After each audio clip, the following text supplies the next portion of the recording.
I will come to give you praise. I will come to give you praise. I will come to give you praise, Papa. Hey.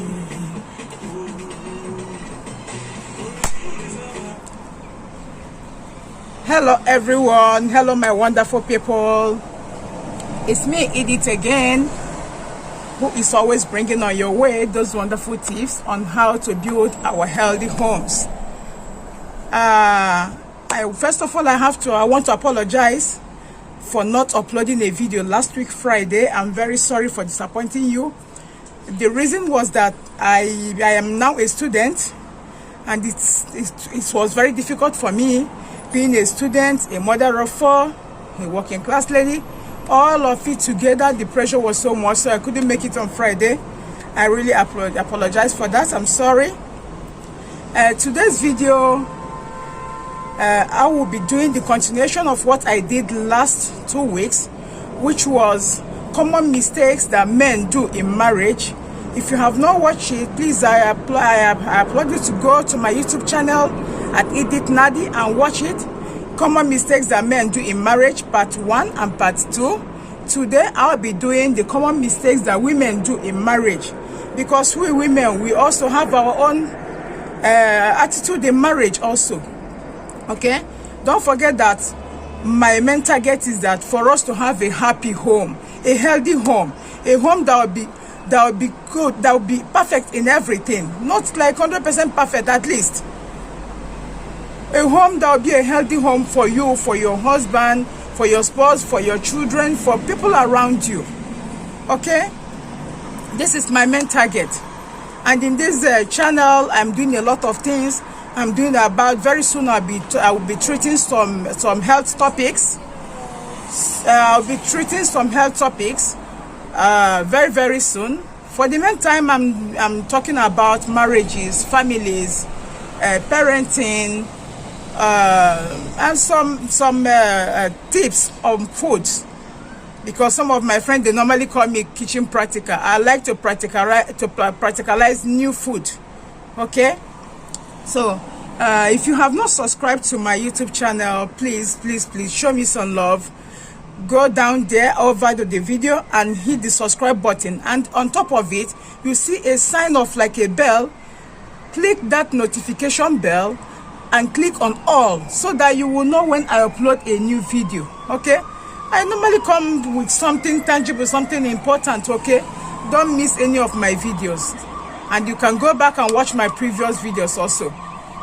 So as I'm saying that, in today's video I'll be doing the common mistakes that women do in marriage, or that women do in relationship. Okay, number 1, I'm going to give you people 5 points. If you see me looking at the paper, please, I'm sorry, because of my time. Some of them is from me, some of them is from what I jot down, okay, within the week. Number 1 is a woman. Sometimes we give wrong pictures of our partners to our family. What do I mean? Sometimes you see a woman, you think that, my husband is that, my husband is this, I cannot get it anymore. You take the problem to your family. You go to your mother, you complain. You go to your sister, you complain. You go to your brother, you complain. You go to your friends, you complain. I'm not saying that it's wrong to complain, but when somebody have issues, you have to find somebody to run to.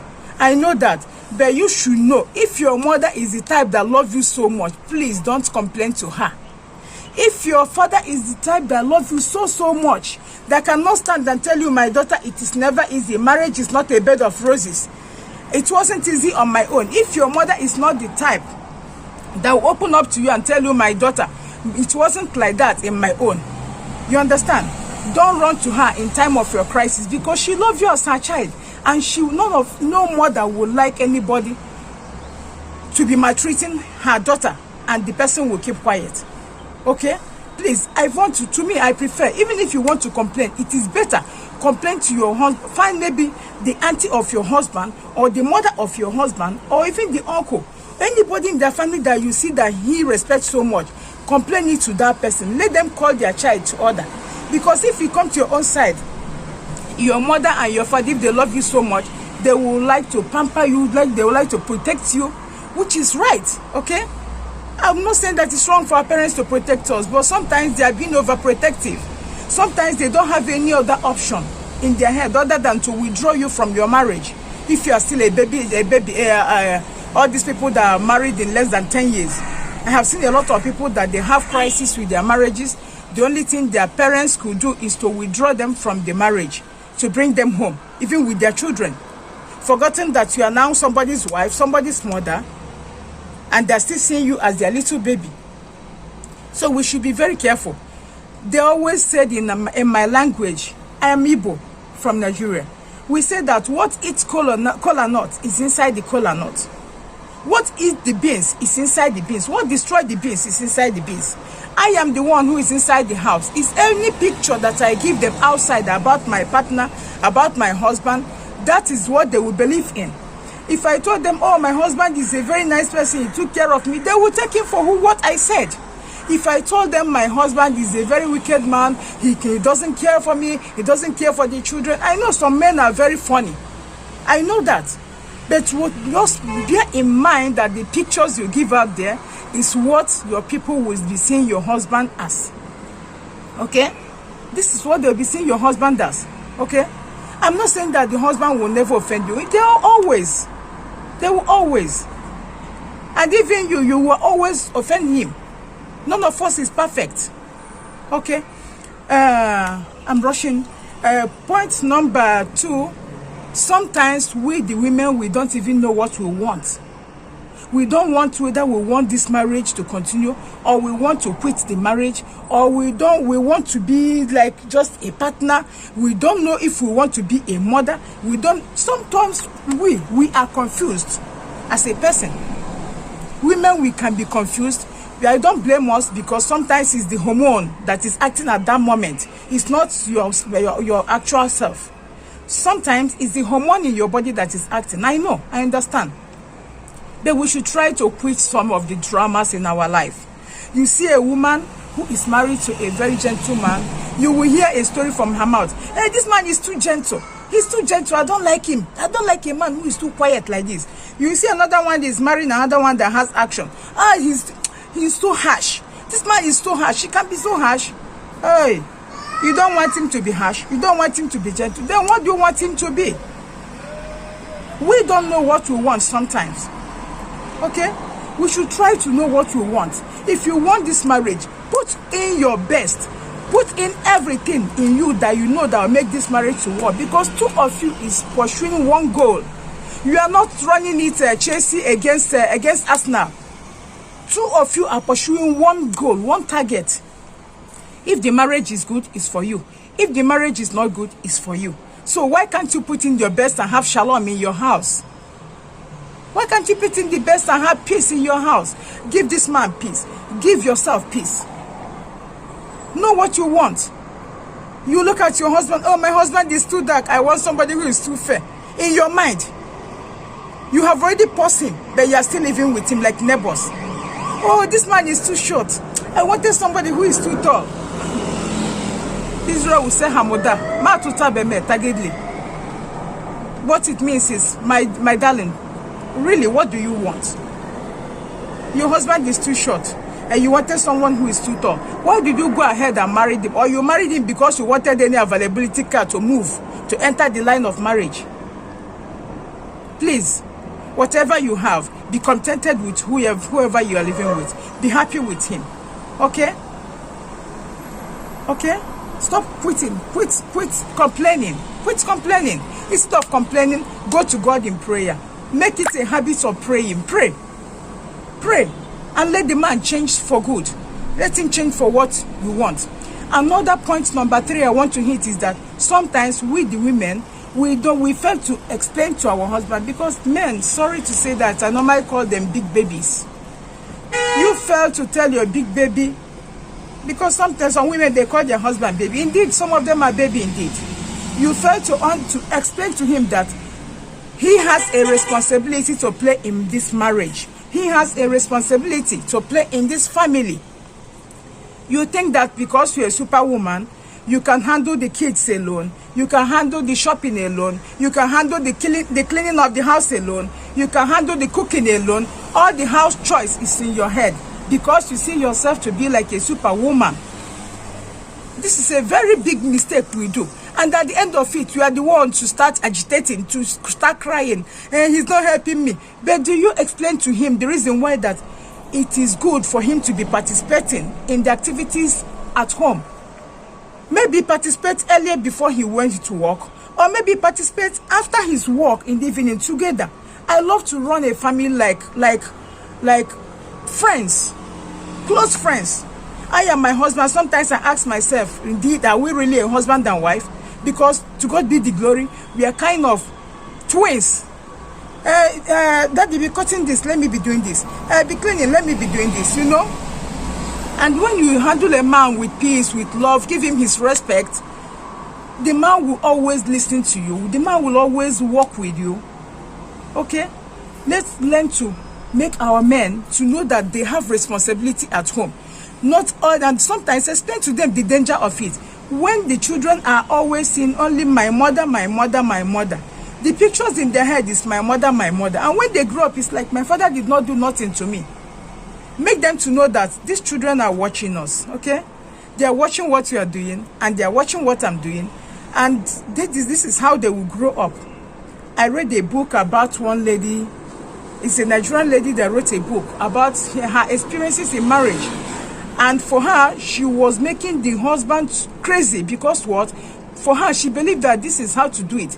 If your husband gets you angry, you should blow off his head, shout on him, run crazy at home, break things, break stuff, so that he know that you are very, very angry. But it's not the best. But this is what the child was learning from the parents.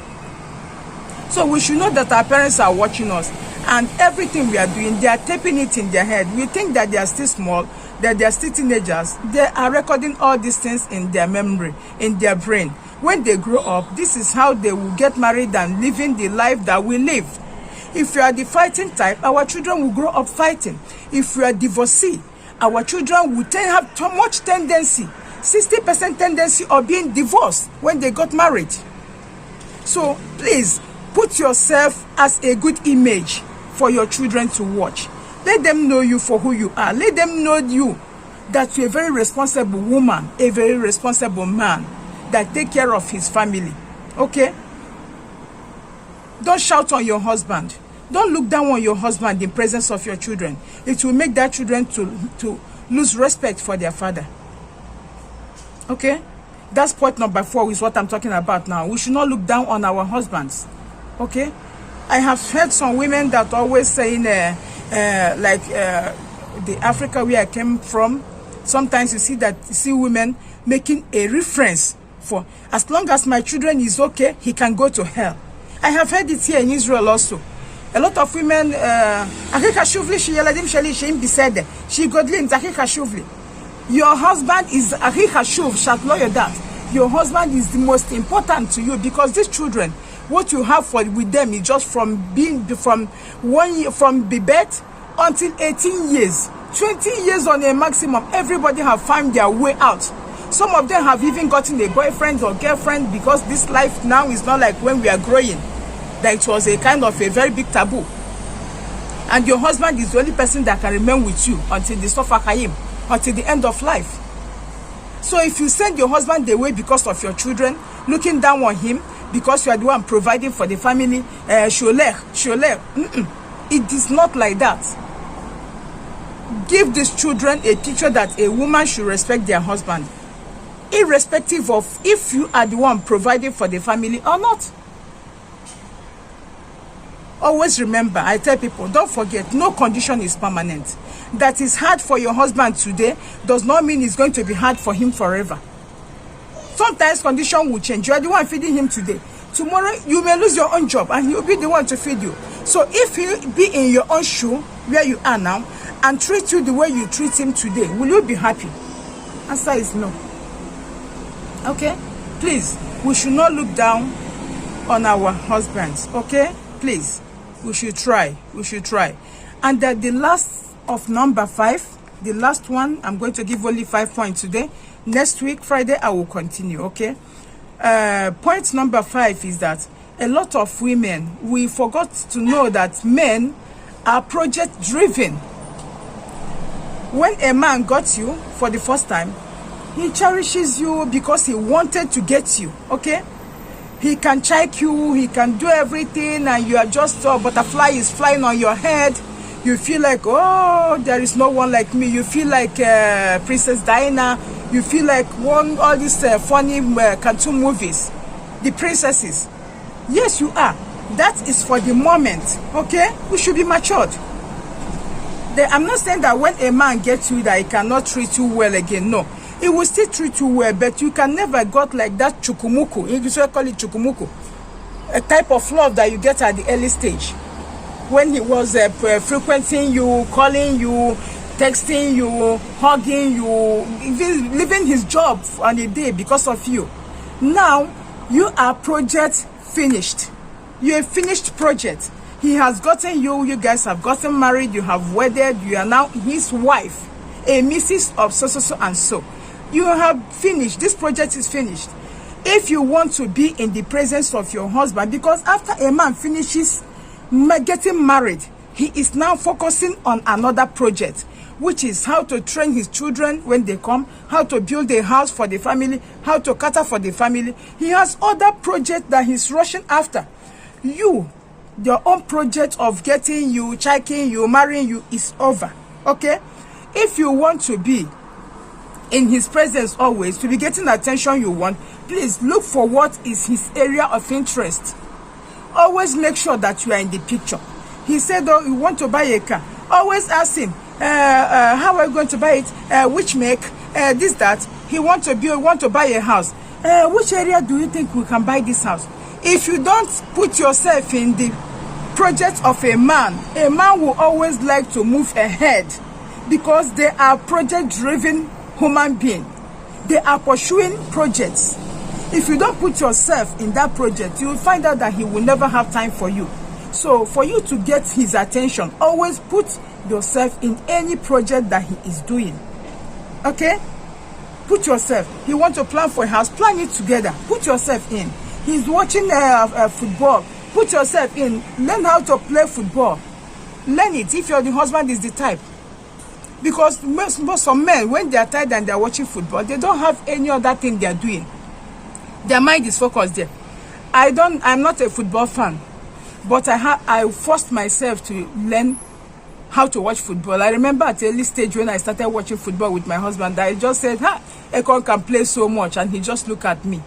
And the man that's sitting next to him said that Onyite Abronyafia, it means people that are selling pot, they are not among the traders.